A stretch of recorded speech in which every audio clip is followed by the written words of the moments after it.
Last week, we were talking about the Philadelphia Assembly because we are talking over in Revelation, we're talking about the seven churches. So the seven periods of the churches, which would be the church on earth. This is the seven churches, and an example, or well, what it is representing is the seven periods of the church on earth. So last week we had gotten into the Philadelphia assembly, which you see over in Revelation chapter 3 and verse 7. And of course, this is an assembly that you do want to look for. It is an assembly that's very strong in God's word. It holds to his word. They do tend to be smaller assemblies.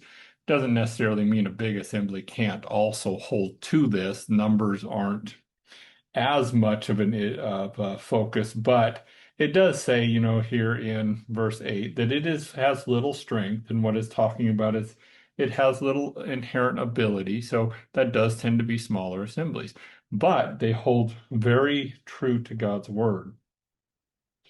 And of course, this, like I said, was the assembly up until around 1909. This was the predominant condition of the church. Even though they were a bit larger assemblies, they still were very strong in God's word. Now we come to the Laodicean period, and that's where we had entered into the Laodicean period last week, and the Laodicean assembly is the assembly that is currently going on today.